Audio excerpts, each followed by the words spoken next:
자, 얼마 전에 제가 최저임금 많으니 이 없는 분들의 삶을 더욱더 팍팍하게 할 거다라고 이야기를 하니까 어떤 분이 참 최저임금이 좀 올라야지 자기도 고통받고 있다 이렇게 이야기한 걸 봤습니다.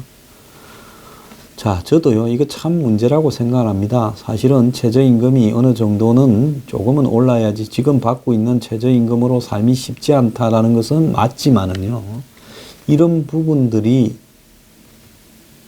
이 합리적인 관점을 통해서 올라야 되는데 그러지 않고 일방적으로 정치적인 부분에 의해서 오르게 되면요, 한마디로 이 없는 분들의 일자리를 더 위협하게 되면서 결국은 마이너스가 되게 돼 있습니다. 이 감시직 근로자라고 부르는 아파트 경비원 같은 분들, 원래 최저임금에 미달되는 이 월급을 받고 다녔죠.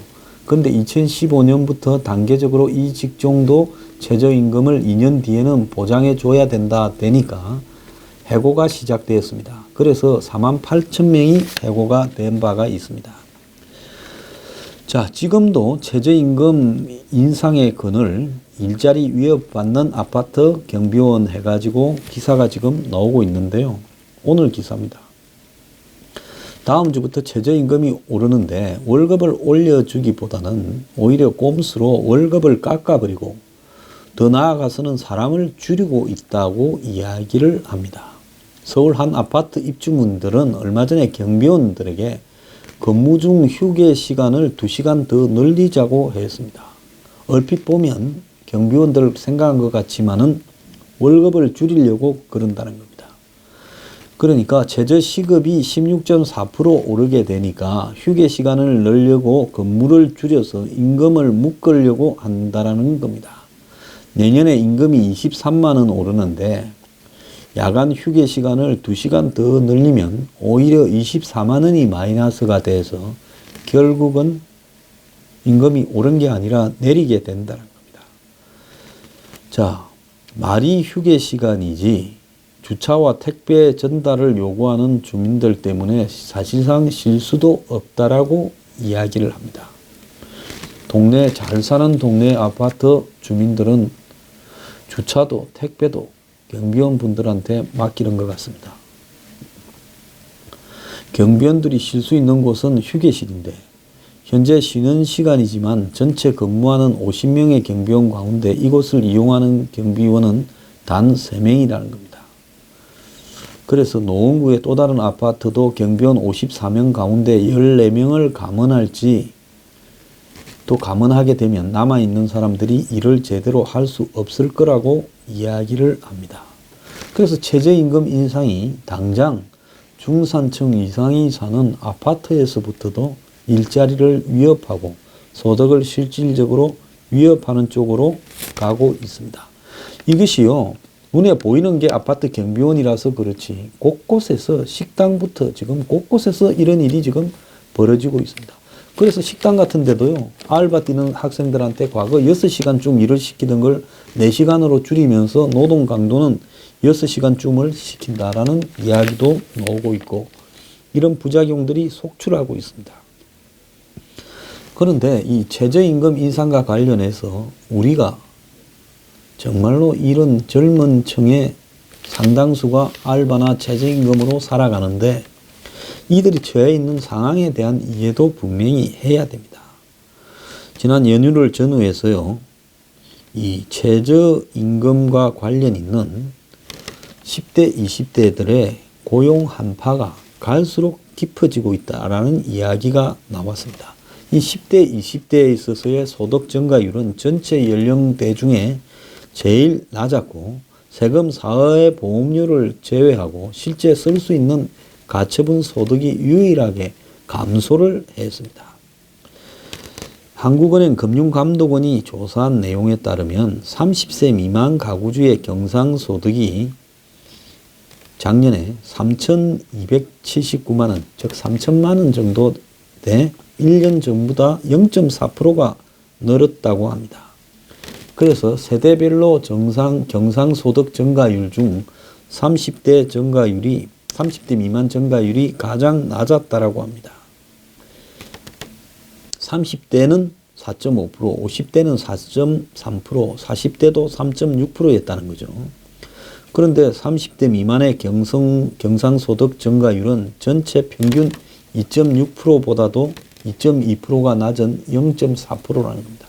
그러니까 일을 해도 30대 미만인 20대나 10대들은 버는 돈이 별로 없다라는 거죠. 경상소득 규모 자체도 60세 이상 다음으로 작았다라는 겁니다. 60세 이상이 3,102만 원인데요.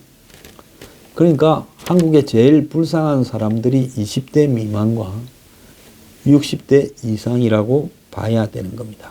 이 소득이 가장 높은 50대의 절반밖에 안 되고요. 여기에다가 세금이나 공적연금, 사회보험료까지 빼면 가처분 소득은 실질적으로 2,814만 원으로 작년보다 0.3%, 전년보다 0.3% 감소를 했고요.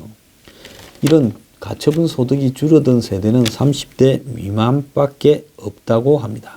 왜 그러면 30세 미만이 이렇게 가난하냐? 청년 실업이 심해서요. 취직을 하지 못하거나 어렵게 취업하더라도 급여나 복지 수준이 낮은 일자리에 종사하고 있다는 겁니다.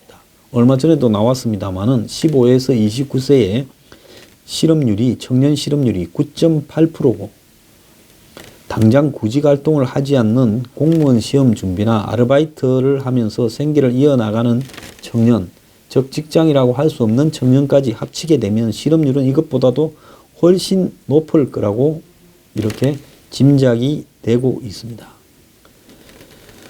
그래서 사실상 체감 실업률은 22% 정도 되어서 5명 중에 하나는 완전히 백수라는 거죠.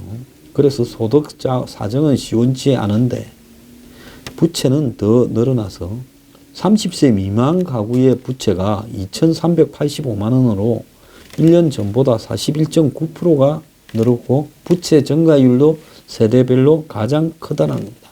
왜 그러냐? 대학에 진학을 하거나 자기가 있을 주거 공간을 마련해야 되기 때문에 이들이 빚을 낸 것이 이걸 갖다가 갚을 만큼의 소득이 되지 못하면서 쌓여가니까 이런 현상이 지금 심화되고 있다는 겁니다.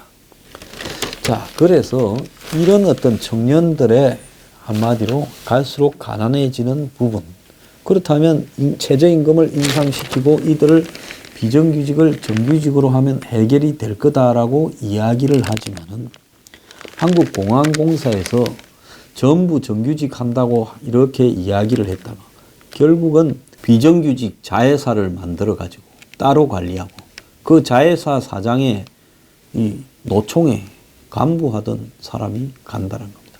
그러니까 청년의 실업이나 취업과 관련된 고충을 해결하는 부분이요. 결국은 끝은 그렇게 가버린다라는 것이 귀결입니다. 또 그걸 갖다가 민간에 전가해서 최저임금을 10,000원을 올리라. 이런 식으로 몰고 가면 당장은 박수를 받겠지만 곳곳에서 지금 약한 계층부터 문제가 터져 나오는 겁니다. 그러니까 가장 먼저 이 최저임금에 취약할 수밖에 없는 계층이 쫓아내면 갈 데가 없는 60대 말 70대의 노인층들이, 경비원들이 지금 그걸 겪고 있고요. 더 나아가서 지금 10대 아르바이트에 의존해서 살아가는 10대, 20대 초반들이 그걸 겪고 있습니다. 이미 최저임금이 결정된 6월부터요. 이 최저임금의 일자리들이 지금 문제가 생기고 있습니다. 숙박이나 식당에는 직원이 이미 짐을 싸고 있고요. 중소기업의 43%가 내년 고용을 줄일 거다라고 이야기를 하고 이런 것들이 결국은 소비에도 타격을 입혀서 3년간에 18조가 줄어들 거다라고 이야기를 하고 최저임금만큼 늘어난 것은 결국 상품의 가격에 전가되어서 물가가 올라갈 거라고 이렇게 예측이 되고 중소기업의 내년에 인건비가 15조가 올라갈 거라고 지금 예상이 되고 있습니다. 그래서 편의점의 주인들은 이제는 편법의 유혹에 시달리고 있는 거죠.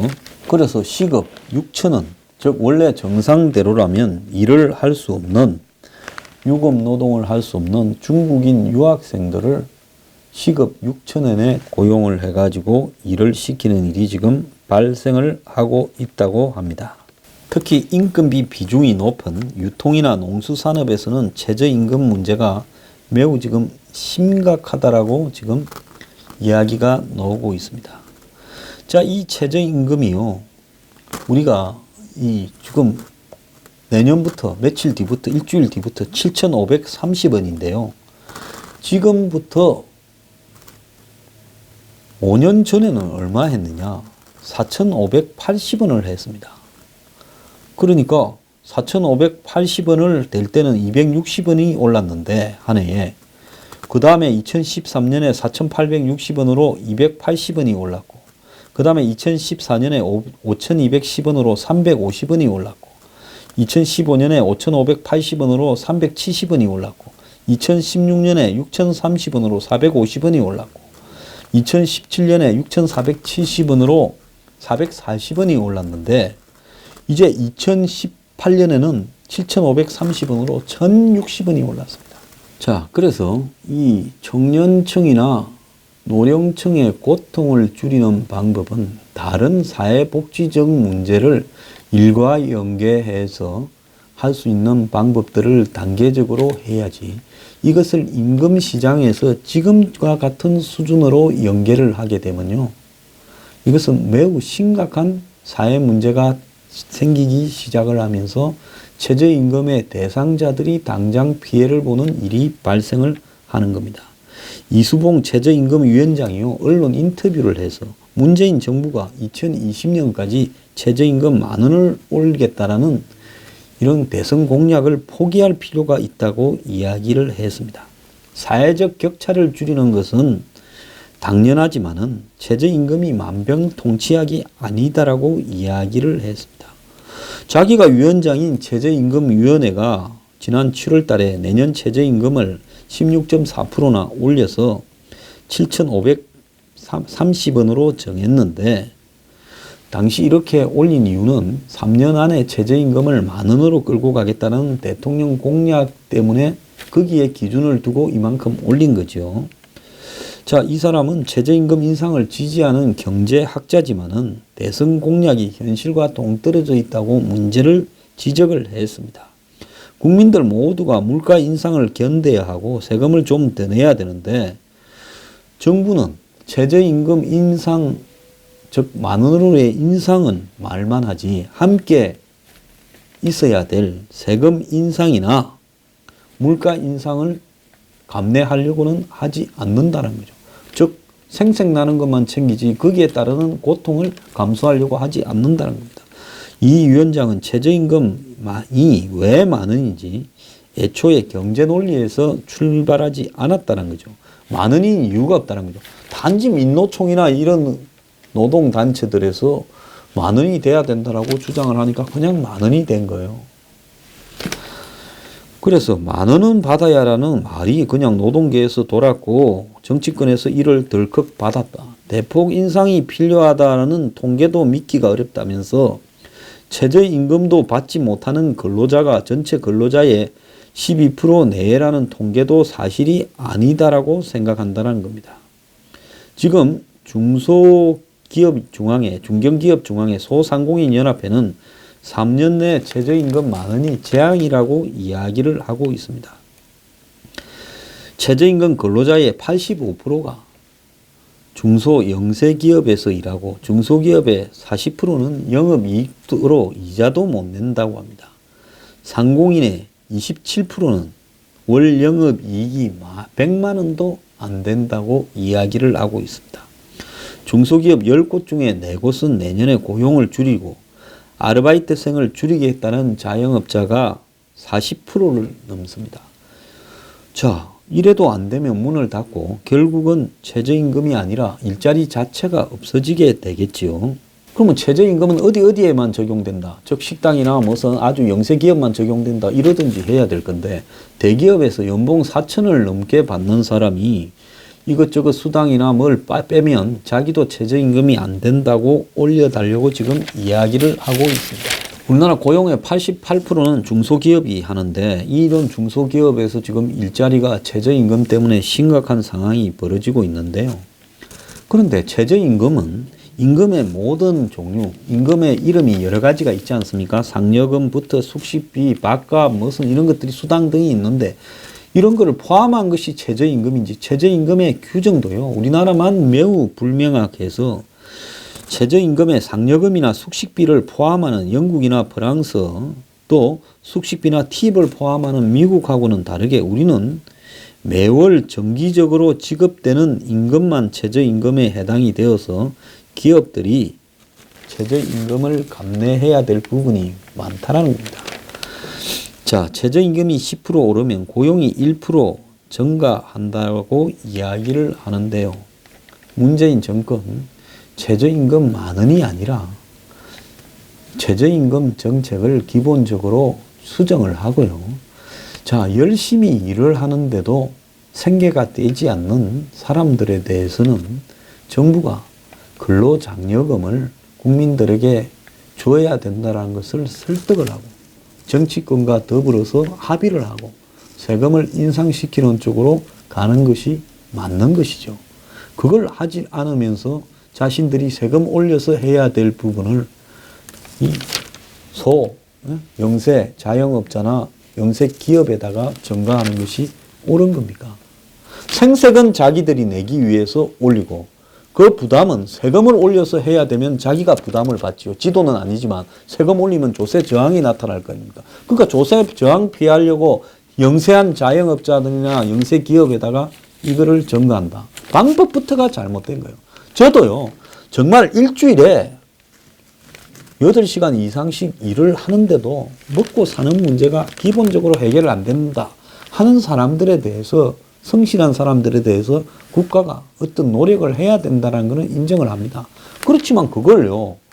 자기들이 욕 안 먹고 개인들한테 국민들한테 전가하는 정부의 행태는 매우 잘못됐다는 겁니다.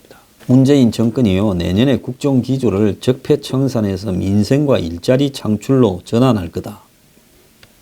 그러면서 신년 인사 때부터 이런 기조를 보이겠다. 이야기를 하고 있습니다. 자, 일자리 무슨 일일 상황판 이야기하지만은 사라져버린 지 오래됐고 무슨 일자리 절벽을 해소한다고 추경 편성하고 내년에 엄청난 430조에 가까운 예산을 갖다가 이렇게 밀어붙이고 최저임금, 비정규직 회상을 시끄럽게 했지만은 결국은요 서민들한테 지금 고래싸움에 새우 등 터지는 형태로 나타나고 있습니다. 서민의 삶을 괴롭히는 형태로 문재인 정권의 이런 파퓰리즘이 나타난다면 이것이 어떻게 서민을 위한 겁니까? 문재인 정권은요 정책 기조 바꾸니 쇼하지 말고요 자기들부터 서민을 위한 대가로 다가올 책임들을 감내할 수 있는 자세부터 보이기 바랍니다. 그렇지 않습니까? 서민 정책의 결과가 서민을 죽이는데 이런 잘못된 서민 정책을 이렇게 주장하지 말고요. 세금 올려야 된다고 그래서 지원을 해줘야 된다고 한번 이야기를 해보기 바랍니다. 그러면 국민들이 박근혜 정부 때 담배값 올려서 난리가 났던 것처럼 문재인 정권에 보내는 시각들이 나타날 거 아닙니까? 그럼에도 불구하고 70% 이상의 지지가 유지된다고 할 수 있을지 한번 해봐라는 겁니다. 비겁하게 하지 말고요. 떳떳하게 하세요.